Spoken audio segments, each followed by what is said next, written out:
These are exciting times in professional wrestling, ladies and gentlemen. My name is Johnny Bottles. Welcome to the Squared Circle Maniacs Pro Wrestling Podcast. The man to my left, you know him, you love him, you can't live without him. You love seeing him activate and energize with the AEW neckbeards. No, I shouldn't say that. The IWC neckbeards, because AEW neckbeards is a separate guy altogether. Twitter account. I like that guy. I like that guy, too. He's funny as hell. Don't know who he is. I don't want to know. But tonight, we're going to be covering AEW. We'll be covering the debacle that was Dynamite last night. The Dynamite ratings are out. Don just grabbed them. I've been looking for them on Twitter, and all of a sudden, they just dropped out of the sky into the neckbeard psychologist's lap. And we'll talk about them in a minute. We're going to be going over Raw, a so-so edition of Raw, and NXT. And we have a lot of sundry pro wrestling news that we're going to cover from all corners of the internet. All corners. I have to save some of that sundry news because there is some stuff breaking. We might have to have a special show this weekend. We'll see if we can't get to it all. I don't want to rush some of these stories we're seeing. A lot of stories, Don. A lot of stories. A lot of moving parts to all these stories. Don, what do we got first? Well, first off, thank you all for joining us. Please hit that like and subscribe button. We appreciate all of you that are loyal followers of the show. We appreciate all the support. Thank you from the bottom of my heart. Hit the notifications button, the ring-a-ling on the ding-a-ling. I wanted to talk about the taped Raw episode that happened this week because it was taped. And there was a time where if you saw a taped show, you just looked for the results and you didn't care. Right? Like that's what it was. That's one of the things that drove the Monday Night Wrestling Wars. Sure. WCW would just give away Raw's results, and hopefully that would keep you from turning the channel. It backfired, of course, in the end when Mick Foley won the championship, and that all went to hell. But you could easily get the results this week. What surprised me was that they were within like 30,000 people of what they were last week, Johnny Bottles. On a so-so Raw show. They did 1.5 something. They did 1.5 something a week ago. And this wasn't an overly great show. It was entertaining, and it had some parts. The end. We talked earlier. Did you catch the end of the show, and did you pop like I did? Don't give it away. I just want to know if when that moment happened, did you laugh like hell, or did you try to burn your house down like you are right now? My lighter is on life support, pal. I was struggling there to light this piece of driftwood I got in my hand. Yeah, I did see it. I did laugh. Look, dude, okay. She. Don't give it away. We're gonna get there. We're gonna get there. You're trying to run to the end zone again. Easy, pal. Go Broncos. Larry, I see you out there tonight, buddy. We got a matchup. I'm gonna have a good time here. The tape Raw segment. I want to lead it off with Rhea Ripley because I want to talk about Rhea Ripley. I love Rhea Ripley. You know I enjoy her. I enjoy what she does. Sure. Can we lay off the freaking concealer, though? She came out there looking like Casper from the neck up. I don't know what look she's going for, but that ain't it, pal. I don't know what that was. I don't know if you noticed that or not. But I was kind of taken aback, like, wow, that's a bit much. I know you like the goth look, but damn. When you see her like that, and then you see pictures of her on Twitter or interacting with fans, and she's not all heavily made up. You see pictures of her recently with her family, visiting her parents. Beautiful girl. Lovely young lady. Lovely young lady, but with all that makeup shellacked on their face, it's just terrible. They have a history. The Divas, going back to the Diva era, they have a history in WWE of caking on the pancake makeup. Just look at Naomi. Naomi used to have all the wild glitter and all that big kaleidoscopic eyeshadow. Horrible look. And now she's going for a more natural thing recently. Since I bitched about it on the air, maybe she watched the show and said, maybe he's right. Jimmy, what do you think? To say the least, I just thought it was a bit much. Like I could see it from her neck up. I was like, come on, man. You don't have to go that far on it. What got my attention on this show to start off was she called out Liv and Gonzo, but instead Tiffy comes out. Tiffy time comes out. Called out who? Liv and Gonzo. Who's Gonzo? The big chick, Gonzalez. I'm calling her Gonzo. That's what I'm going with now. She's Gonzo. Raquel Rodriguez? Whatever. Same lady. I don't care. Gonzo. I'm going with Gonzo. Gonzo Rodriguez, everybody. That's what we're going with, pal. Look, you know third base, Gonzo Rodriguez. You know how this show goes now. Names, they elude me. I'm going with what I know and what I write in my notes. She comes out and this got my attention. Tiffy said, do not get in Nia's business. You don't see this very often, right? Heels with other heels from different shows and different factions. I kind of like where this was going on. I really did enjoy this. It went on for a little while, and they squared off, and out of nowhere, Liv and Gonzo attacked from behind and beat the hell out of both of them.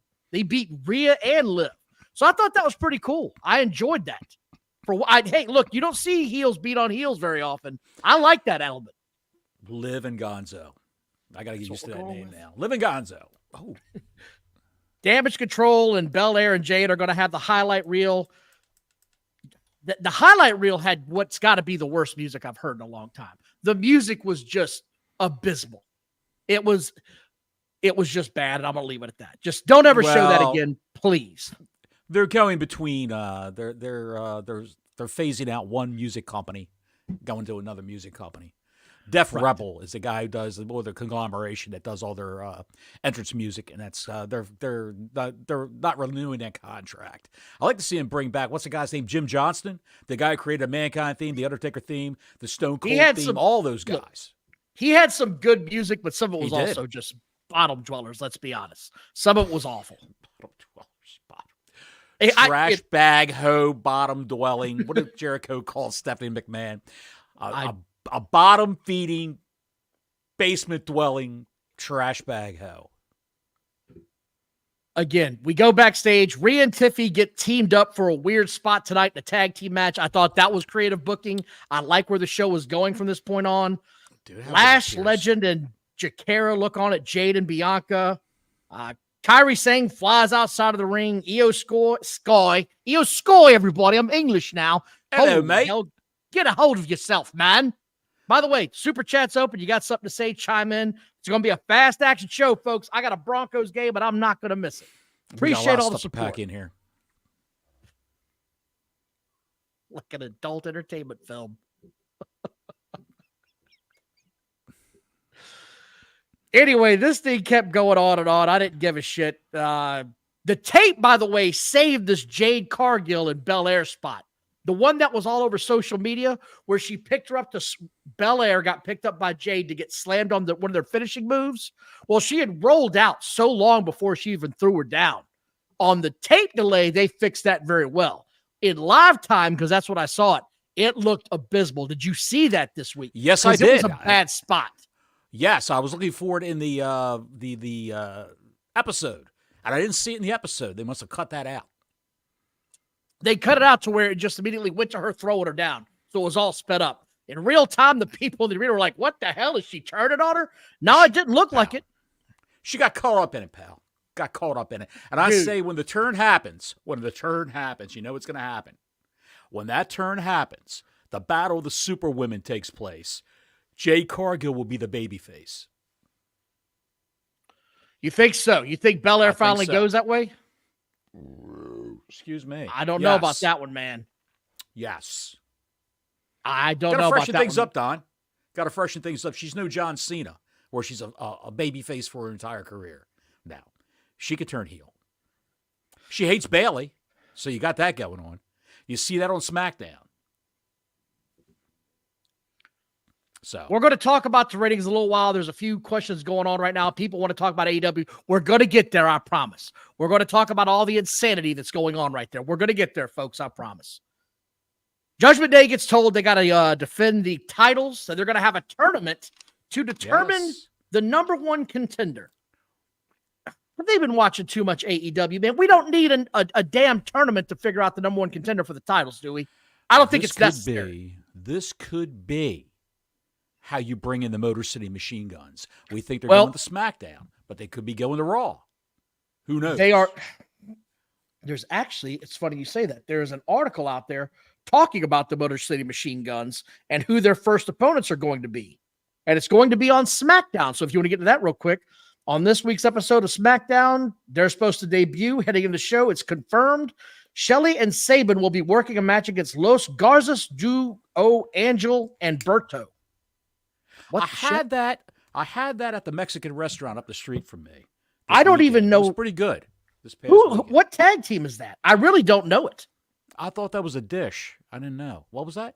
Los who? Garza's duo, Angel and Berto. That's Angel and Umberto from Okay. From the faction of what's the guy's name? Santos Escobar. Santos Escobar. Okay, that's when they're not on TV. When they're not on TV and they haven't done much, you sort of forget about who they are. Well, you ain't lying, because I forgot about who they were, and they were on just last week. So that's the rumor for the Motor City Machine Guns on Friday night. Looking forward to seeing that. I'm gonna probably watch a little bit later. Fast forward that thing whenever it gets to commercials. So I do want to see the Motor City Machine Guns. My concern in this, Bottles, is they might be bringing them in a little bit too late. Now, is it just me? Because I know they're not young kids anymore, and I used to watch them all the time on TNA, and they were badass. I take nothing away from them. I love watching that team when they were on there. But it's a long time from then. It's been a long time. I haven't seen them as of late. I'm sure they can still go. They wouldn't be signed to the WWE if they couldn't still go, because they've got WWE S talent scouts that go out there. William Regal's one of them. They go all around the country, checking out independent matches, indie shows, and all that. And I can't watch. Okay, that's it. I'm turning this chat off. Yes, thank you. That chat is so distracting. They're doing their own show. They're doing their own podcast. It's good stuff, pal. It's good. Who the hell are you to doubt El Dandy? I would like to have a podcast where just an AI voice just goes through the chat and reads all the messages in the chat. And start fighting with itself. It wouldn't be able to detect sarcasm. No, not at all. Not at all. It probably get kicked off of YouTube with profanity. So probably. Back to the Braun Breaker, or back to Raw. Braun Breaker has his segment, and I thought it was a cool segment, but again, it brings me back to where we were a week ago. Why did you have him shake his hand if he was just going to be a heel in the end anyway? I don't really understand where this is going with Jey Uso. I don't get where this is going. I don't get what it's supposed to be, but I did like some of Braun Breaker's lines in this thing. He said, "In this time, your family can't save you." I thought that was pretty cool. Foreshadowing. Very much. There's the word. Winner, winner, chicken dinner. Foreshadowing the inevitable formation of the original family, the original tribe. What Braun said was, and they showed the clip, it was implied that Braun went back and watched the tape of the stink eye that he got from Jey Uso when he was leaving the ring. And Jey Uso never hey man, I appreciate you, thank you, blah, blah, blah. Never said that to him. He shook his hand and congratulated him, but Jey never reciprocated. And he gave him the stink eye when he was leaving the ring. And that's why Braun Breaker was PO'd. And that's my story, and I'm sticking to it. That's right. I like Braun Breaker. I wish they hadn't have sort of taken this turn with his character. I like where he goes. I like what he does. He legit is a badass. He is a Steinbrecher. Those guys, if you never saw them in the 80s and 90s, were as good as it got as a tag team. I thought Rick Steiner was highly underrated as a singles competitor. I watched all his stuff in the mid to late 80s. That dude, Scott always gets the love. Rick was legit one of those guys you didn't want to see in an alley. Right. You know, one of the pay-per-views from WCW that you never see anymore is the WCW Japan Super Show, where WCW talent went over to Japan, and they had a pay-per-view against Japanese talent. Well, the Steiner brothers were out there against Hiroshi Hase, and I forgot who the other guy was. Two top-notch Japanese wrestlers. And they put on a clinic of throwing you around, and guys were getting dropped on their heads left and right. It was magnifique. Magnifique. Très magnifique, whatever that means. If you have the WWE Network, I can't emphasize it's not enough. on there. No, I'm saying go back and watch the Steiner brothers versus Harlem Heat. That's some of the best hard-hitting action you can see from that era with two tag teams in the ring. They were legit amazing. Them and the other two that I always enjoyed were the Hart Foundation versus the British Bulldogs. They always put on a banger of a match every time I ever saw them. Steiner brothers versus the Mulkey brothers. See if you can find that on the WWE Network. Shout out to the Beer Man. Kudos to the Beer Man. The Beer Man's in the Amazon warehouse right now saying to himself, I'm glad they mentioned my name. Damn it. Pierce Brosnan. Pierce Brosnan? You know what? He is a star. Adam He is a Pearce star. and Bronson Reed had the interview, and I thought it was pretty cool. Like, I thought it was a cool little segment. It added something to the show. It was now, okay, you've got my attention, but I can't have you doing this anymore. And I know the match you want to have is with Seth Rollins. I'll see about it. I just enjoyed this part of the show. Might have been one of the more enjoyable parts for me. I can't wrap my head around one thing. I'm going into the weeds now, just for humor me for 30 seconds. Don't take it away from me. Bronson Reed 29. is an Australian man who is also Samoan. I believe He's so. from Samoa. Why would you, if you're looking for people to go up against a new bloodline, why wouldn't you just go in and say, "Hey, Bronson, have the walrus come out, Heyman, say, Mr. Reed, can I talk to you for a second?" Can you imagine him going up against the new bloodline? He just doesn't fit where that is, in my opinion. Umaga would have fit. I think he would have fit. I think that would have been a better fit. I also think he was actually part of the bloodline in that family. I just don't see Umaga. Yeah, that's what I'm saying. Like, there's so many of those guys, man. I'm just saying. You know what I'm saying? I know what I'm saying. I hear what you're saying. Alpha Academy came out to fight the Vikings, and I said, why is the chick gone from the Vikings? Where'd she go? The chick is gone. Pregnant. Oh, really? She's having her second kid. I didn't know that. Either way, I said, where's the fast forward button? Because the Vikings won, and I have no time for this. I DM Michael Cole. He says she was out in the woods sharpening her horns. Her horns! No, that's the other show. That's the other show. That's right. I'm sorry. I forgot. And I wanted to talk about this for a minute. The crowds in wrestling, and I'm not just going to talk about WWE or AEW, but the crowd just sits on their hands. And I don't know if it's the show or the crowd at this point in time. I'm not sure which one it is, but I noticed it throughout the night on both this and last night when I watched AEW. They just sort of sit there and made very little sound. And I'm going to talk about when they made sound because it was after the Seth Rollins promo where Seth Rollins had a good promo. He said, hey, I tried to make a name for myself, picking on big bulls. Now he's picking on my show. It's my show, and he's picking at me. I thought it was good. But the crowd just sits on their hands. Bottles, I don't know how many live shows you've gone to, but I've probably gone to 15 or 20 in my lifetime. I've gone to ones in 2015 all the way back to, 1989. I've gone to a show pretty much every year when I could. Raw was a shit show. The crowd wouldn't shut up. The signs were everywhere. The energy was high. You couldn't get the guy in front of you to sit down. Signs in front of you. Hey, man, I'm trying to watch a show. Can you put your sign down?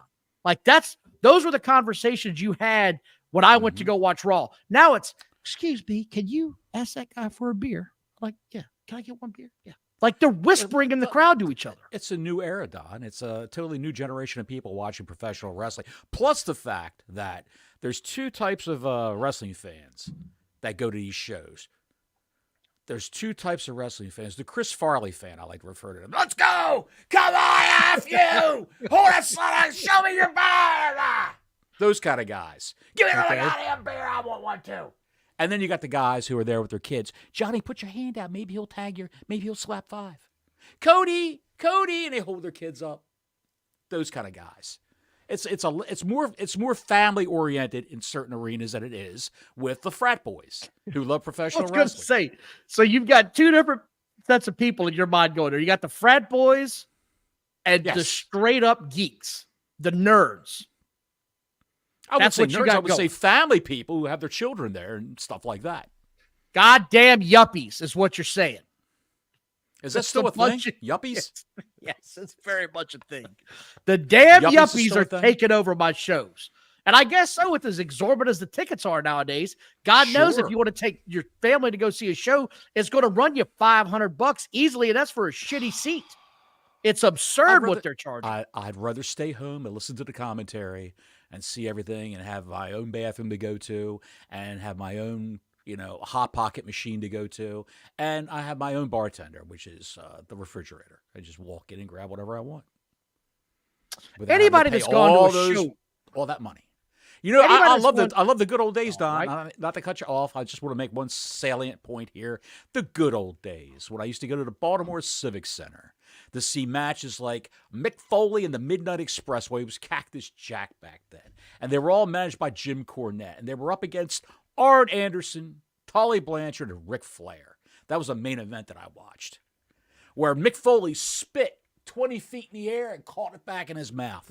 And the whole place went, That's freaking gross. And I remember people that used to do that shit. Cornette was dry heaving outside the ring when he saw him do that. I would have not been dry heaving in the crowd. I would have been coming back up. Bobby jumped out of the ring and grabbed his tennis racket and fanned Cornette. And Cornette pulled out a handkerchief, was going like that. It was glorious. In all seriousness, though, if anybody in the chat has gone to a show recently and the crowd was quiet, I'd like to hear from you and see what were they doing? What were they not doing? What was so engaging at a live show they didn't want to talk about it? Challenger John went just recently, didn't he? Yeah, I know. There's a couple of guys. I wouldn't see what they say. Was a Warrior? Was a Warrior No, JWR? it was John, or was it Challenger John? Okay. John. By the way, thank I'm you all sure for joining us tonight. Please like and subscribe. Hit the notifications button. The super chat is open if you got something to say, because I'm going to talk about Cody Rhodes now. And I know you don't like Cody Rhodes. And I know you're not a big fan of his. But the crowd, the biggest pop of the night was when? I don't know, Don. It was so many. What was it? When Cody came out, man. It was when Cody came out. Was the biggest pop of the night. He came out there. He thanked everybody. It was great. He said, this is where you guys were chanting my name for WrestleMania that changed the course of history. I thought this was cool. And then Gunther comes out. Field Marshal Gunther.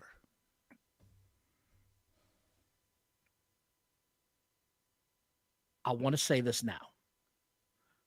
Everybody hating on Gunther needs to check themselves at the door. You're officially a moron. You are a jackass. Gunther, ever since they put him to the main stage, has gotten better and better. His wrestling was never in question. His promo skills were something that everybody was afraid to talk about because they weren't the strongest ever. He got in this ring and says, I respect Cody, but he loves to be everyone's friend, which is why Kevin turned on you, because you're so afraid to not be somebody's friend. Right. He calls him a secondary champion. Cody references, I've slayed a beast before, referencing Brock, and I want to bring that up. More and more references to a beast in these shows. More and more references to the beast have been on these shows lately. Okay, put a bookmark right there with Gunther and Cody. How do you see them bringing Brock back? If he comes back, they're going to do that WrestleMania match that they wanted to do. It has to be Gunther. Gunther versus Brock Lesnar. Has to be Gunther. It has to be Gunther. Gotta be, but who wins that match? That's a tough one, pal.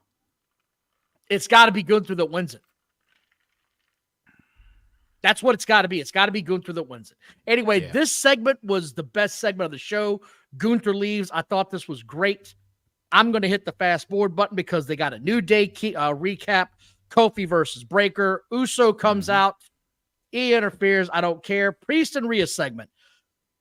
And I wrote this down. Oh, shit. They're feeding Damian Priest lines again, and he's coming off as that hokey champion that he was. Stop giving this guy lines and just let him talk. Let the guy talk, man. Why are they doing this shit? He's great with the bullet points. Like you're saying. Just let him go. Let him go. He's more relaxed. Let him just do the bullet points. Have him write it on his hand like The Rock does and read them off. Please like and subscribe. Give us a ring-a-ling on the ding. I just stop making whenever there's a down moment, I'll say, please like and subscribe. Stop making this guy say hokey-ass lines. It's hokey as shit. It doesn't come off as genuine. Nothing about this is real. It's ridiculous. It sounds absurd when he says it. You know, real, blah, blah, blah, and blah. I made some eggs. What the shit did you just say? You made pancakes? What?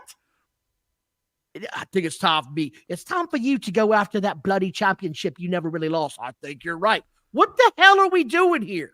People don't talk like this. Anyway, moving on. Truth versus Don Wayne, everybody. Don Wayne. Truth versus Miz. I don't care. The final testicle comes out. I don't care. Jimmy Uso.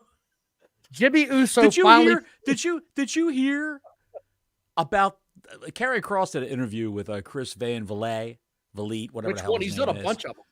Well, he just did one recently this week. It was released. Bobby Lashley said, "Why don't we get into a fight backstage, a real fight, and get everybody talking, and that will be all over the internet." And he goes, "But who's going to win? How's it going to end? What's going to happen?" Bobby, basically he implied that Bobby would just destroy him. He says, Yeah, he's an MMA trained fighter. He can't believe the man is as old as he is, and he's done all the. He's the Hulk. Cross said he's the Hulk, but then you see him flying over the top rope like a luchador on top of guys. He's just unbelievable, a freak athlete. On with the show. Jimmy Uso finally finds Jay. Jay says, "I said no about coming back to the Bloodline." Right. You know where this is going. Just they're going to tease it out until I'm guessing Royal Rumble or some time frame. Then we get over. Wait, hang on a second. I'll shut up. When you're done your Raw rundown, I want to talk about who's going to be on the teams at the Survivor Series, Bloodline versus Bloodline. But we'll go back into your Raw report. Go ahead. Thank you all for watching. Please like, subscribe, hit the notifications button, also known as the ring-a-ling on the ding-a-ling. The super chat is open. If I said something you don't agree with or you do, let us know. If you want to talk about something, we'll get to it. Rhea Ripley, Tiffy Time, Gonzo, and Liv. Don't care. Get to the end of it. Nia Jax comes out at the end of this thing. We have not been big Nia Jax fans. She's great now. She's growing on me. Like a fungus. Nia Jax comes out and beats on Rhea. Rhea gets jumped. Then Nia beats on Liv. And I said, what the hell is this? And the funniest shit happened because she gave her the kamikaze bomb, whatever the hell, what's it called? The sumo splash or the Yokozuna thunder hips. I don't know what the hell it's called. The Vader bomb. Whatever. She gives it to Liv. No, that's a Yokozuna bomb. Yeah. Yeah. But she's sitting there looking at her. She's sitting there looking at Liv. And Liv's looking at her. I'm sorry, not looking at Liv. She's looking at Tiffy. Tiffy's looking at her. Liv's laid out. And Nia Jax goes, hello? Like, I just beat the bitch for you. Cash in. I legitimately laughed my ass off. Her face was absolutely hilarious. She did this so freaking well. I was in tears because she was like, what are you doing? And Nia Jax is getting cheers. Tiffy's reaction was even better because she was like, oh, yeah, I can cash in on her. It was hilarious. I don't care. I want to get that in. It closed the show. Dom saving Liv was a classic moment with her screaming at her. He couldn't even hold her. Couldn't even carry her. And Nia Jax is, you can't even hold on to her. Nia Jax was yelling without the microphone. And did you see when Nia Jax, he dropped down? There's CP the trucker. For $2. What's good, guys? Thank you for all you do. Well, thank you, CP, for watching. We like all of our viewers. We have more viewers and subscribers. Hopefully, we can turn that around. CP, if you got something to say later, man, say something. We'll throw it up there for $2. Hell yeah. Thank you, brother. Absolutely, buddy. Absolutely. Did you see when Nia got up off of Liv to turn to talk to Tiffy? She rubbed her foot right across Liv's face. Yes. I popped for that right away. Just little things that she did in this whole segment were just great. That shit popped me. I can't get over it. That was Raw, 1.5 something million. Steady again against Monday Night Football. Also, baseball playoffs are ongoing, which we're going to talk about because NXT had a show Tuesday that went up against the baseball playoffs. Are we done talking and about they Raw? didn't. No, we're off for Raw. Let's talk about the Bloodline versus Bloodline. Who you got? Okay, go ahead. The same thing you have. You and I have the same teams. You've got on the bad Bloodline, you've got the Tonga twins. You've got the current faction of the Bloodline. You've got the current faction of the Bloodline plus The Rock. Yes. Plus The Rock. Will The Rock be in the match at Survivor Series? I don't think you see that. No. You don't think you see that? So it's 4 versus 4. So you think it's going to be Jimmy and Roman, accompanied by the Walrus. And who are the other two guys on the team? I think Cody Rhodes is on there. I don't think so. I think he's done with the Bloodline. All right, then tell me something. Talk to me. I think it's going to be begrudgingly Jey Uso and Brock Lesnar. I don't think they're going to bring Sami Zayn into this. Yes, sir. I think you will see Brock Lesnar coming back as a favorite of Heyman. because they put him through a table. He's going to come back as a favor to Heyman to help Roman versus this new bloodline. Can you imagine the pop that you'll get when you see somewhere down the line, when it's 5-on-5, when it's the 4 members of the bad bloodline plus The Rock up against Jay, Jimmy, Roman, Sammy, and Brock Lesnar? That's a match right there. That's a match. I don't even know what to say to that. I just don't. I'm going to go back into the chat. Don't do that. I'm already getting busy in the chat. I bet you are. I want to talk about AEW because we gotta get through this. I thought we were going to NXT. You were saying something about NXT. I was going to talk about the ratings. So the ratings on the NXT show were 639,000, I believe. Correct me if I'm wrong. Very pertinent. But I'm with a pretty new sure performance that's center, Don. They tricked out those. They were gone for 2 weeks, and they remodeled the entire performance center auditorium. And it looks fantastic. I'm not going to give a dissertation on that show. I'm just going to tell you what it was. It was 639,000, and I don't care what they do. Quite personally, I don't care because I've looked at the numbers. I want to say they were doing less than 500,000 in this time slot a year ago. They just weren't drawing people. It was like closer to 350,000, if I'm not mistaken, or something along those lines. I think you're mistaken there. It was creeping up. Whenever they would have a main roster star on the show, it would be no bottles. I'm talking about the channel, not NXT. I'm talking about the actual channel. Oh, the CW. Yeah, I think they were closer to like 350 to 400. It wasn't shit. They were hitting on nothing. Right. So the neckbeards united and said, "You only did 639." Oh, what happens when you don't have stars on your show? You guys suck. You're not even competition. You guys are trash. AEW did 633,000 last night. Or was it 632? Did I give them 1,000 more than they deserve? It was 630. AEW did 633. You said. Yes. 633. 633,000.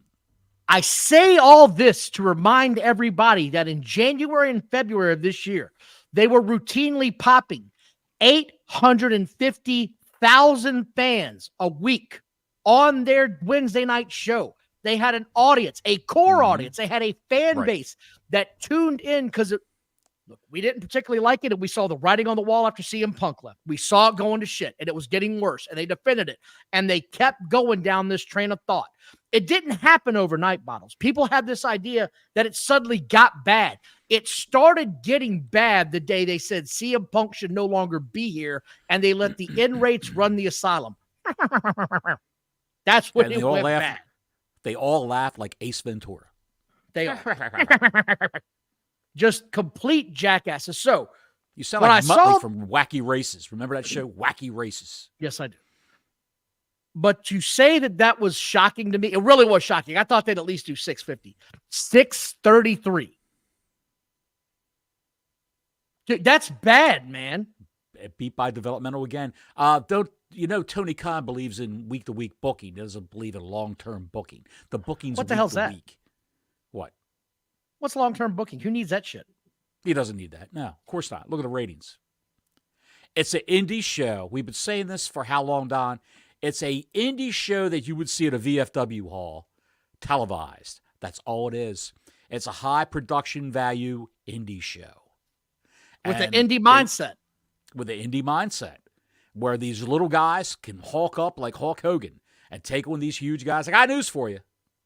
You saw a shift in AEW last night when Don Callis comes out with all these guys that are over 6 feet tall. We'll get into that later when Don does when we break it all down piece by piece. But you're going to see it. They've got Bobby Lashley and Shelton Benjamin. We're going to get there. Yes. And those guys have to face people who are their same size. And you saw why. So we're going to get there. So I want to, because you saw how utterly ridiculous it looked last night. I'm going to get there. Hold on. This was in San Jose, California. Almost 3,300 tickets were distributed for the show. That's a pretty good show for them. 3,300 tickets is a good show for them. Just saying. I wonder if the mayor of San Jose was there. Dave Meltzer. I'm sure he was there. He lives in San Jose, California. Mumbles Meltzer, renowned pro wrestling analyst, David Meltzer. Who, by the way, an older man with Asperger's syndrome and a poorly dyed dome. Go ahead. Who, by the way, was so excited to jump in in NXT shit after the ratings came out because he said, I told you in 3 or 4 weeks the ratings will be back down to normal. This is what they're going to do, and this is bad. This is what they're going to do. Dave, your product, the money, you put money in AEW, it's been revealed. Your show, your little pet project is doing worse than a developmental show. So I'm just going to put that out there. Anyway, on to this. They lead off with the Big Bang Theory. I don't know why I have to deal with this every week, but Raj got laid this week, and I don't want to talk about that anymore. So we're moving on. I think that's his name. I didn't watch the Big Bang routinely. I think that was his name, though. Does that sound familiar? I don't know. I don't watch the Big Bang Theory except for the last 3 minutes of it before AEW Dynamite comes on. And I don't even want to watch AEW Dynamite, but I do. So. Well, we get to start this off with a pay-per-view recap, and Moxley reiterates that he hates AEW and what it's become, and he apparently hates fun because he said there's too much partying and there's too much dancing. So enough of that shit. We're not going to party. We're not going to dance. You're going to get your asses in a bad mood like me. I want you all to be balding pricks. That's what I want you to be in life. Now get in the back of this Dodge Ram. We're going to get some pitchforks and go have fun. Just this whole thing doesn't make any sense, man. He says there's a new paradigm and you work for me now.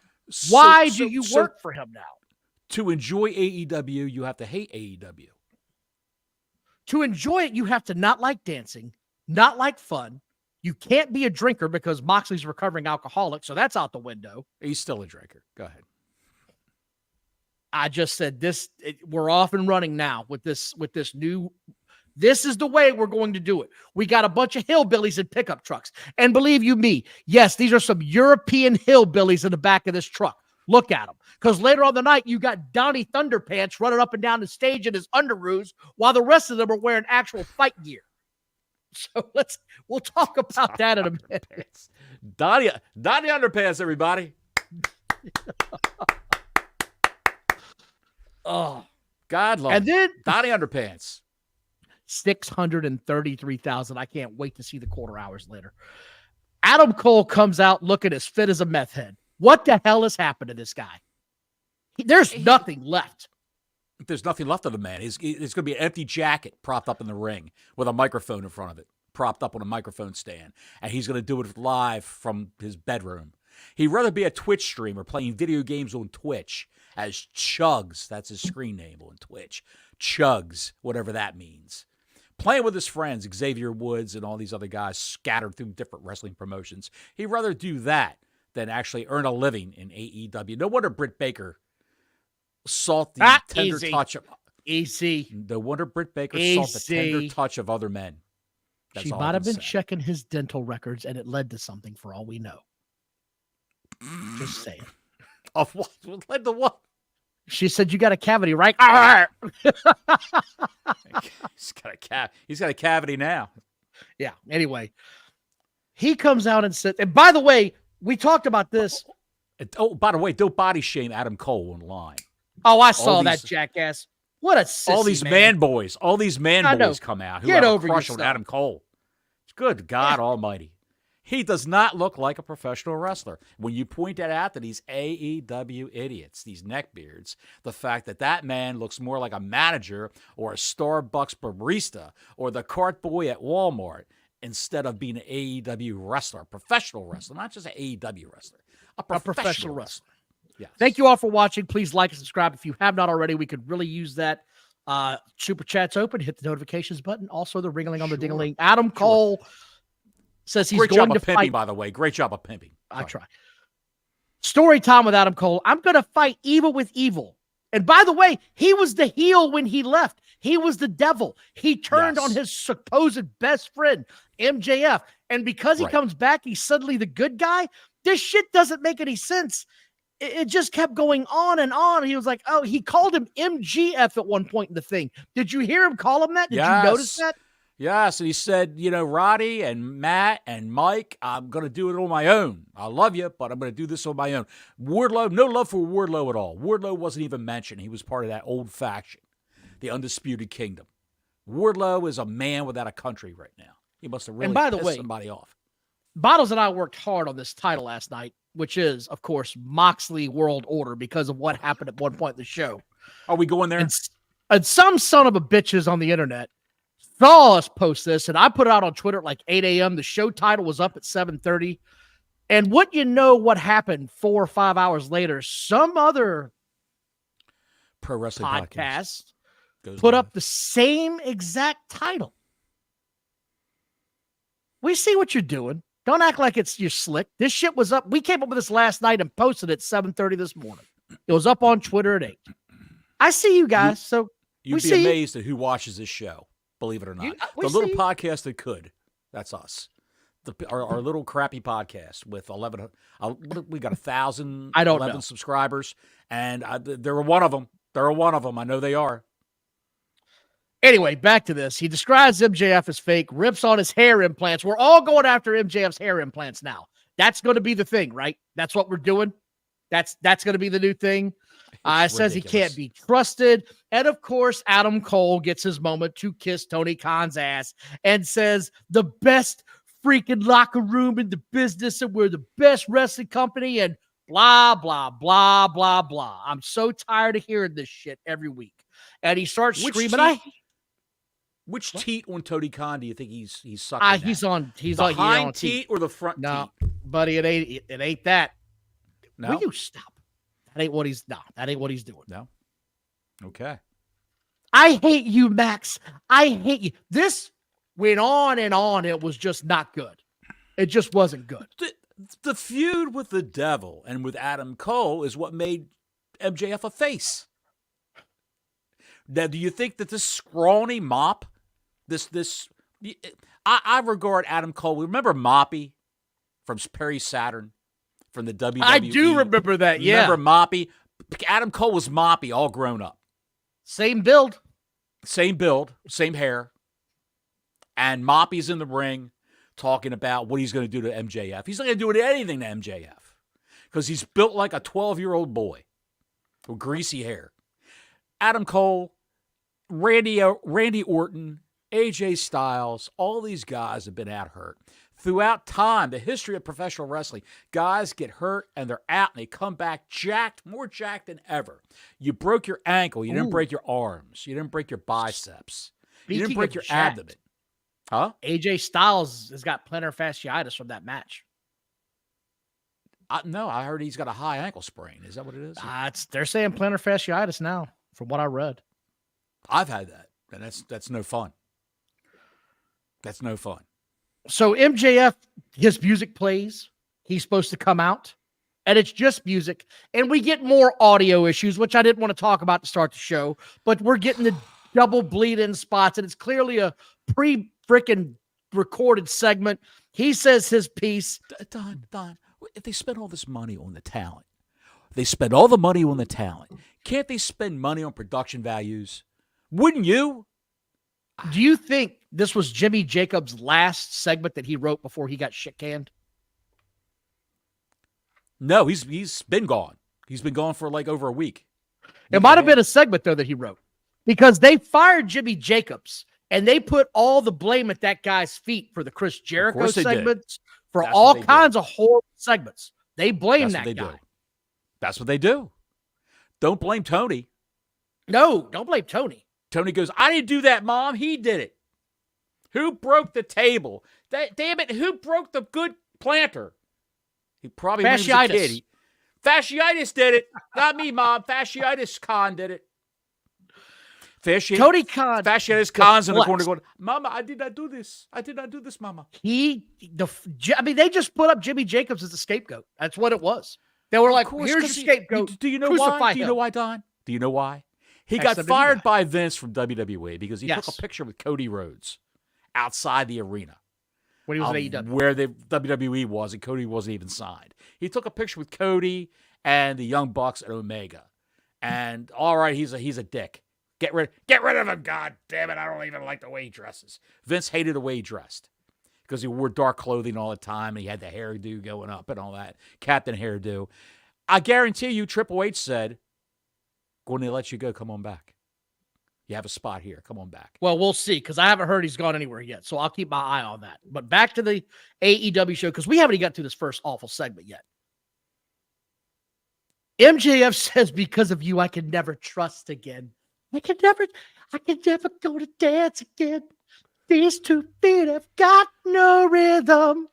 And Adam Cole just slow danced in the ring with his hand puppet and cried. It was like a tearjerker, Don. It was like an episode of Dawson's Creek right there in the ring. This thing was awful. He says he'll never face Adam Cole. This couldn't end fast enough. Thank God it was over with. Jericho and Renee Baguette are backstage. Before hang on 1 second. I want to make a quick point. Adam Cole in ring, you have to suspend disbelief that he's throwing around these 300-pound guys when he weighs 150 pounds, 120 pounds. Adam Cole will make a great manager, a great mouthpiece for somebody. He'd make a great mouthpiece for the Goat Boy. Anybody. He could talk his ass off. That's how you should use Adam Cole. I can't suspend it that long. I can't suspend it for that long in a match with a guy. MJF is not a particularly huge guy. But not particularly huge. But he's got a good build. And he's 3 times the size of Adam Cole is as far as just size goes. So I don't even get into this. Jericho and Renee, Adam Cole. They probably are. His biceps, at least. Jericho's backstage with Renee Baguette, and he's bragging on having the #1 movie in the country, Terrifier 3, right? Which I looked up today. I looked it up today. It cost $2 million to make, and it made, I think, $18 million last week. So way to go. Way to go. That's a hit. That's a hit. Brother Fluff, how you doing, buddy? Hope you're doing well, pal. Absolutely. He said, actually, my 12-year-old boy would stomp Adam Cole. I probably would. I'm not going to doubt it. I'd probably pay money to watch that match over an AEW pay-per-view. Mrs. Bottles was passing through the living room. She goes, "He's a wrestler?" I said, "Sometimes." She goes, "I could beat him like an egg white." So there you go. Anyway, we get this now. I said, okay, the sound sucks again. I can't hear I could hear the commentators bleeding through this segment. Did you hear that? The commentators were bleeding through badly. Yes, The masked idiots tried to tell somebody what he needs for his next cue while Renee Baguette's back there trying to say some shit. It's the worst, Don. It's just the worst. Are we going with Renee Baguette now? Is that the name? Because I'll run with that. I'll run with that. Thank you again, Brother Fluff. We really appreciate the super chat, man. It was awful. The bleeding through was just the dirt worst. I couldn't stand it. He talks about Mark Briscoe's brother. We're going to keep this going, I guess. And here we go, because Mark Briscoe says, you can't talk about my brother again, even though I just beat your ass. Well, I guess we got to fight again at a weird ladder match. What are we doing? You had the match. You won. They want to put that belt on Jericho. He's lobbying for that belt. So they're going to take that belt off of Briscoe and give it to Jericho. I guarantee it. If I was Tony Khan, I would move Mark Briscoe out of Ring of Honor. Nobody gives a shit about that. I'd put him on AEW and have him go after the main title. I would put all my money, all my eggs in the Mark Briscoe basket. He can talk. The crowd loves him. He's an old school type wrestler. And just to see what happens. I would put it up there just to see what happens. Why not? What else they got? They got no stars now. MJF's off doing whatever he's doing, movies. Samoa Joe's doing video games. He's a villain in a video game. I saw a graphic of where they scanned him into the video game. He's actually Samoa Joe in the video game. It's epic. It's like Yakuza, some kind of kung fu video game. Which, about by the way, Japanese mob. So folks in the chat agreed they could hear the sound bleeding through as well in the commentary, so it wasn't just us. So they have this shit going on back and forth. Briscoe says he can't have Chris Jericho talk. I guess if you want to match with Mark Briscoe, you just say some shit about his brother and you got a title match. So that'll be an easy target from now on. But then we find out that we're going to get a match against Titty Pants Revenge. And I said, I can't wait to watch Low Plains Drifter come to the stage. Because you knew where this was going to go. Low Plains Drifter, everybody. Gotta love him. And I noticed this right away. Did you notice his pants were lower this time? Did you catch note of that? It was a race to his nipples. It was either the leather pants or the underwear racing to the nipples. Underwear was doing its damnedest to race to the nipple factory. I noticed this. I couldn't believe it. but it's a match with FTR, so you know it's not going to get so bad, right? The one part that sort of got me like, what the hell are we doing? Was when Low Plains Drifter was getting chopped and he's getting his ass kicked. And out of nowhere, he just slams one of the FTRs and walks over and tags him. No comeback, no dirty moves, just slam and I'm out of the ring. There's no build to any of this shit. It is a faction that's featured every week. Low Plains Drifter, Big Bill, the Learning Tree. And what do they do? What did they do, Don? How did this match end? It wasn't a schmaz. Nobody ran in. No outside interference. No craziness. They could have had Jericho run in and beat the hell, interfere and beat up FTR. It would have been a DQ. But what happens? Big Bill gets out of the top, goes out of the ring, and they do their finisher. That's what I remember. What happened with FTR? I'm going to get, you're talking about after the match? I mean, who won the match? Oh, FTR won the match. Of course. But why? FTR's not even involved with these guys.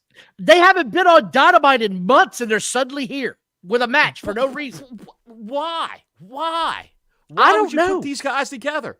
Is it going to be another match? I don't understand any of this. Look, Titty Pants Man lost, so I didn't care. But here's what got my attention. Out come, what the hell are they called? TPM. Titty Pants Man. The Runners. What's their name? Is it the Runners? The Outrunners. They're from the 80s, dude. They got a time machine. Wait, hold on, because you're there now. Yeah. Everything that people swear they hate about 80s wrestling is what the Outrunners are. They are the entire gimmick of the 80s that these neckbeards scream they hate, and why they couldn't get into the WWF back in the day. This is what you got. This is the Rockers. This is exactly what this is. These guys were on Rampage. They were on Collision. They were just indie guys. They got over somehow. Management liked them. They were on, a lowball contract. And they got over because they are working this 80s gimmick. When they got into the ring, you saw them do the Randy Savage spin around with the fingers out. Yes. And they twirled and twirled like Randy Savage ballerinas. It was glorious. I said, I'm down with this. I'm down with the Outrunners. Again, I'd love to see a match with them versus FTR. I'd like to see a match with them versus the Young Bucks. Yes, just to beat the shit out of them. Just take liberties and beat their ass. I like this gimmick. I think it's great. I enjoy it. But again, this is everything the neckbeards claim they hate. And these guys were one of the most over acts in this whole show. Love this shit. I'd throw all the money in the world at the Mulkey brothers. I know they're the senior citizens now. I'd say, Tony Khan, look, I'll give you guys $150,000 if you come back for this one match against the Outrunners. It won't last long because there'll be outside interference. But I just want the talking point of the Mulkeys came back to face the Outrunners. That would be excellent. I want to get through these next couple of things real quick because I don't want to take a lot of time on this because the Acclaimed and Daddy Ass. We got football coming up at 8:15, people. Let's go. Well, we got the Acclaimed and Daddy Ass backstage. And Daddy Ass, dude, you talk about a guy right now that's doing as little as he can to get that paycheck. He said, I got nothing to say. Talk to the Acclaimed. I'll get the car. I'll get the car. Dude, it's a bad look. Dude, it's a bad look because he's the valet for the Acclaimed. And he's bigger than they are. I'm the key bitch. He's huge. He's a head to the gill. He's a head taller than those guys are. Yeah. He is as big as Hogan was in the late 90s. Like, there's no denying that. That dude is huge. I'm telling you right now, I told you about this, and you said, what? What? I'm telling you, Daddy Ass versus the TBS champion, Jack Perry. It doesn't even have to be Jack Perry. It could be anybody who's a TBS champion. No. What? Yeah, TNT. TNT, that's right. I'm sorry. The TNT champion. Because the hose matches up later. That's TBS, yes. TNT champion Jack Perry versus Daddy Ass. Book it. Have Daddy Ass go over. Have him have one more run, a 2-month run. Look, I just got to say this about Daddy Ass. He never saw a steroid he didn't like. Oh, dude. He can't use the same toilet as his wife. She'll be radioactive. She'll be radioactive if he pees in the same toilet that she uses. It reminds me of the wrestler that was in WWE way back in the day. What was his name? War, or the big white dude, the Berserker, or what the hell was that? Just jacked out of his mind. Remember that guy? Was it the Berserker? I think it was the Berserker. John Nord, the Berserker? Huss. Yes, just jacked out of his head. Yes. Was it him? Either way, I've said this story before, but I want to talk about it again. Shawn Michaels has told the story or it wasn't Michaels, it was somebody that told the story about it. Warlord, thank you. I appreciate you, chat. He goes back there and he's like, hey, pal, I need you to shoot me up with this shit. So Shawn Michaels goes to stab him with the damn needle and it won't penetrate his ass. He tries the other cheek and it won't penetrate his ass. He tries the other, he won't penetrate him. He goes, hey, dude, I think you're full. And he just walked away and gave him the needle.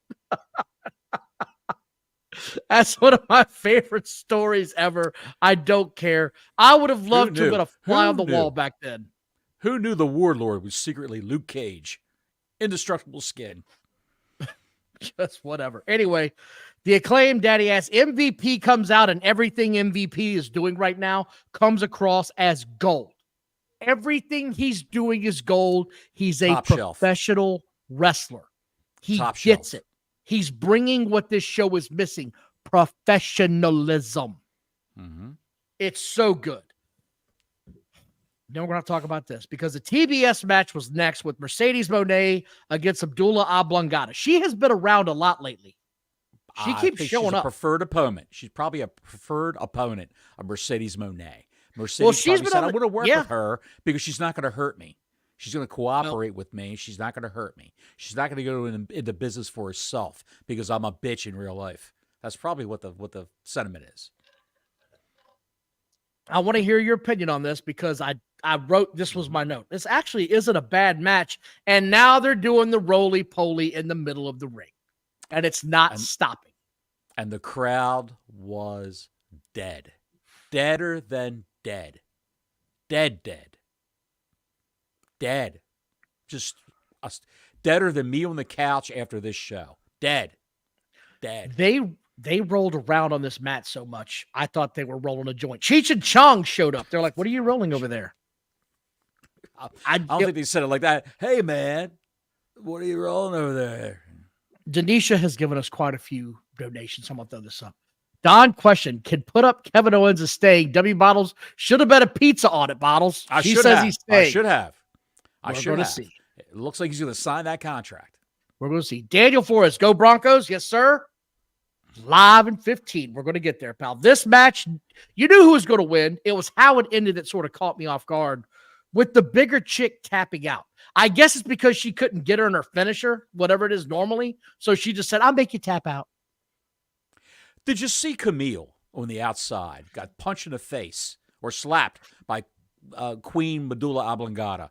And yes. Camille was like paralyzed with fear, holding her face. Like, look at her. What is she looking at? They all do this.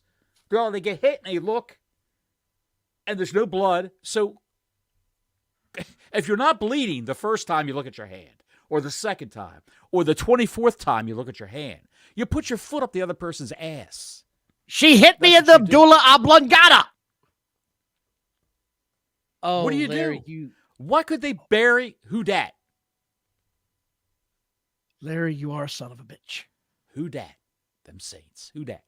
If you guys didn't know, Larry is a Saints fan. I'm obviously a Broncos fan. We've got a lot riding on this for the football fans out there. It's a big day in Broncos country and a big night for the Saints. Loser Larry is in deep Don? Shit in the NFL. Wait, whoa. Larry versus Don? It's a cage match, pal. First to shit on the other's head. Give me a little Harley Race. What would Harley Race say about this? I'll give it to you at the end. We're going to move on to Private Party. You sound like me talking to my wife. We're moving on to Private Party with the segment with the Young Bucks. Out comes, what's his name? Is it Max Caster? Is that his name? The little guy? What the hell's that little dude's name? Who? Who's the little guy? The little manager. I don't know his name. Not Max Caster, sorry. What the hell's the little guy's name? Who is he, white or is he black? The small black guy that was managing the woman for a while. Stokely Hathaway. Stokely Hathaway. Thank you. You don't know sorry. Stokely Hathaway? The great Stokely Hathaway. He's literally got like one person he manages. Like, excuse me for not remembering everybody's name. It ain't like he's Bobby the Brain. It ain't like They're all he's falling Bobby by the Brain. wayside. Have you heard that they took Statlander away from Stokely Hathaway because Tony said we don't have enough baby faces to go up against Mercedes Moné. Jeez, man. So that's going to be a thing. Mercedes Moné versus Chris Statlander soon. Have you heard slam my hand under him. It's week-to-week booking, pal. Go ahead. Anyway, this is what cracked me up. They did Rampage commercials throughout this show. They were advertising a show that they know is ending in 2 months. Why are they wasting a moment on this show? Why are they doing this? It doesn't make any sense, man. They're also pushing Collision now, which is what they should do to get people to see marquee matches on Collision. And I might say that Ricochet now, because he had the Ospreay match, has fallen so out of favor. He's now wrestling AR Fox this weekend on Collision. Oh yes, dude. How was that happening? Because they're done. He's done. He's done. That was fun while it lasted. I'm moving on. Yes, he's Larry, done. Thank you again for the super chat. Says, disclaimer, I was not outside Bottle's window with a pool cue at a Miller Lite last program. I wasn't even there. The man has a memory like an elephant. He never forgets. He does made that not offhanded forget. comment last week, if you remember. He does not forget. God bless Block Larry. The Reverend Block Larry. That's how I'm going to refer to him now. God bless Block. He's got receipts. Yes. Then we get the Elite with the Kenny Omega birthday segment where they dumped a bunch of organs and livers and chicken shit. And I don't even know what it was, and I don't care because every time. Making fun of a man who had his colon tied up. I just don't care. Just like this next match with the conglomeration coming out. O'Reilly and Cassidy in the third wheel. I don't know who the hell that guy is, and I don't give a shit. The Elite come out with them. I said, all I can do is fast forward as far as I can get to because I don't care. And then it doesn't stop. Kyle O'Reilly's right arm is so eye-popping bad. I can't stop looking at it during his match. I don't care if he does a 540 back arm splash with a chair. All I'm going to focus on is that right arm that looks like it is atrophied to the point it's going to fall off. When the great Sammy Davis Jr. got in that car wreck back in the 60s and he had a glass eye for the rest of his life, you can't help but look at it, that glass eye, every time you see him. Which eye is a glass eye? The one that's not moving, just like Peter Falk in Columbo. That he had that dummy eye that was just sitting there. He would look over there and the dummy eye is looking straight ahead. Same thing with Kyle O'Reilly's arm, the dummy arm. He's got the arm of Adam Cole. Who's got the bigger right arm, Adam Cole or Kyle O'Reilly? Ooh, I'd like to see an arm wrestling contest on that one. That'd be a good pay-per-view. That would be. The small and the deformed. That's what you could call it. Small and deformed. Yes. Small and deformed. What do we got next, Don? Who came out? That's what Vince McMahon tunes in to watch that. Small and deformed. Where's it at? Where is it, pal? I got to see this. Any scat involved in this? Mess my shit up. So anyway, Wheeler Yuta comes out here and causes the DQ. What a great crew. Wheeler Yuta. Wheeler Yuta came out. And I'm not going to try to keep this all in line with where this shit goes because I just didn't care because it carried on through the night. They cause a DQ. Mox says if you're involved in AEW, you're under attack. That's what he says on the microphone. What about him? He's the champ. Again, it doesn't make any sense. None of it makes sense. This whole show doesn't make sense. The faces are heels. The heels are faces. I had to take a drink because it's going to get worse. This shit you're went on. Involved in the AEW, you're under attack. But I'm the champ. The European chick starts hanging some guy from the damn turnbuckle. She's beating up the men. She's not China. I don't get this. I don't get any of this. It doesn't make any sense, and it's disrespectful, in my opinion, to the men in the ring. If it's like Stone Cold said when Sable powerbombed Mark Miro. Well, who am I fighting next? Because he just got his ass kicked by a chick, and I ain't facing him. That's off the table now. You better give me somebody else. This shit kept going. The EVPs are backstage. They're shown saying, This isn't any of our business. And out of nowhere, Jack Perry gets in the face of Daniel Garcia head-to-head like he's going to do something. We saw you get choked out on a backstage camera and get your ass handed to you. And you want me to believe that your 5'6" ass is suddenly Mr. Tough Guy? You're their new pet project.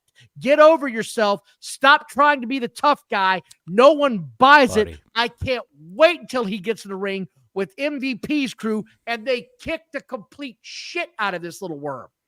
It's a who's who in that segment of who's not over. It's a who's who of who's not over. That guy's not over, that guy's not over, that guy's not over, that guy's not over. Just horrible, horrible crap is what this was.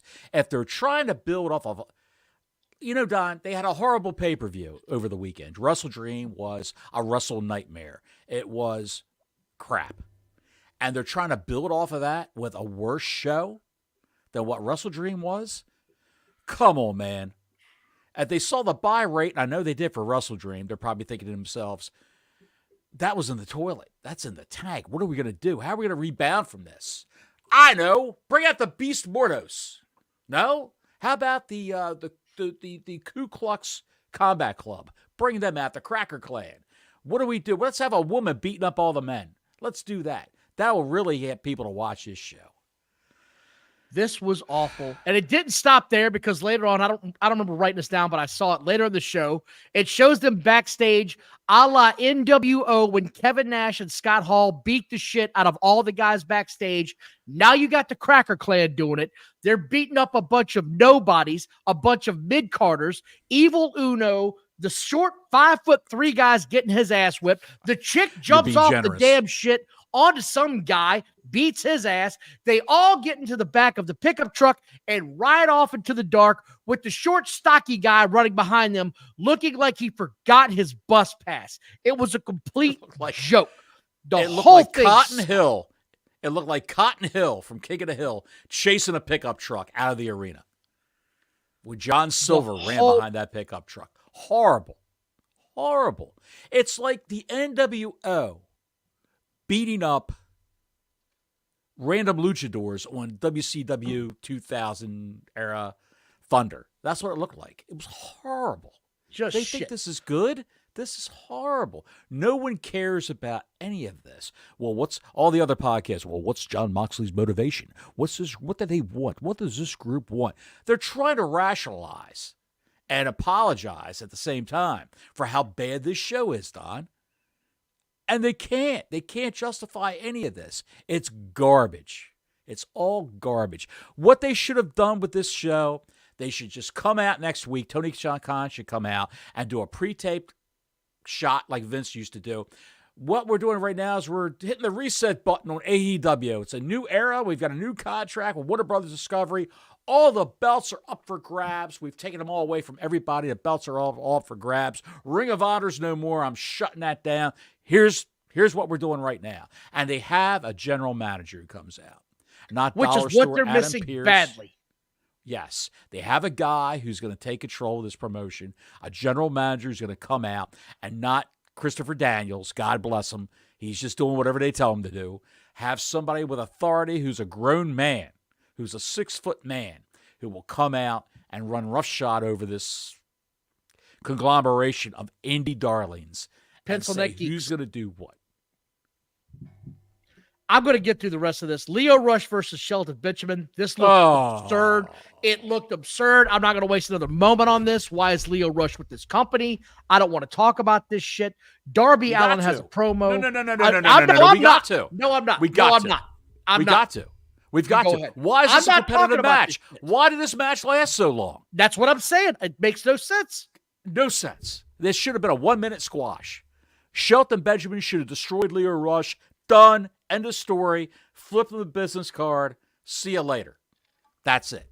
The MVP business card for the. It should have been a straight ass kicking body slam. You're done. Choke slam. Whatever you want to do. Done. It should have lasted no more than 3 minutes and it's over with. This shit was a joke.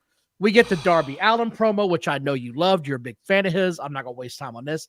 Don Callis comes out with the Keshta and the Kyle Fletcher promo and brings out the Chicken Hawk and the steroid geek. Chicken Hawk and the steroid geek. What the hell Yes. are you talking about? What the hell? The Takeshita came out with Don Callis. Takeshita came out. They got 2 titles in it now. Yes, 2 titles in this faction. Takeshita actually spoke, and he Yes, did he did. pretty well. They never let him talk before. He did great for a man who apparently is making an attempt to learn English, and he sounded serviceable. And then you had Kyle Fletcher there with his unfortunate haircut, trying to explain himself why he turned Ospreay with a screwdriver or whatever it was. And then you had Dollar Store Drew McIntyre, the Murder Hawk monster, Lance Archer. Chicken Hawk. We said 3 weeks ago, you got a guy like Lance Archer on your payroll, on your roster. Why don't you do something with him? The guy's great. He couldn't make it in the U.S. He went to Japan and made a name for himself, and then came back to the United States. He's a beast. Why wouldn't you do something with him? And then look what we've got now. We've got Wish.com Drew McIntyre. They've dyed his hair. They've dressed him like Drew. And they sent him out there with Callis, with that road map, that map of I-95 on his forehead. I'm talking about Callis. And then he said, "What are you? I ain't no chicken. I'm a chicken hawk. I'm a chicken hawk. Look at me. I'm a chicken hawk. Well, I say, son. Settle down, son." Anyway, Don Callis has a new faction. I don't want to talk about it too much. We got 3 minutes, and I got to hit the bill. So here we go. Mariah May came out, and Anna Jay came out and attacked her. She's coming back. We get the Ricochet promo that he is going back, or he's going to have his match on Collision. He's going to Collision. Because the mighty have fallen in a few short months. It's over. Good luck. And then we got Jay White versus Christian Cage, who had, here's a surprise, a good match because they're professional wrestlers. When you're in there with Christian Cage slowed it down. It made sense. It was fought from a strategic position. And then you got the dumb shit. Adam Page comes out and causes the match. And that was AEW in a nutshell. 633,000 people getting their ass handed to them by the developmental brand of WWE because they don't believe in long-term booking and they want to get over this cracker clan that I can't deal with. Bunch of hillbillies and pickup trucks. You can't justify this show. You can't justify the quality of this show. You cannot justify the booking of this show or the production values. It's all garbage. All of it is garbage. I do want to thank everybody for watching tonight. We are very appreciative of our viewers. If it's your first time watching, please like and subscribe. Hit the notifications button. We try to do this every Thursday at 7 o'clock. We may have a show tomorrow because we have so much news that we didn't cover. It might be a pre-recorded segment or it might be live. We got to talk about that, Bottles. But I do know one thing. What's that? I know one son of a bitch that was not a New Orleans Saints fan. Until next week, Gordon Soley saying so long from the Sunshine State.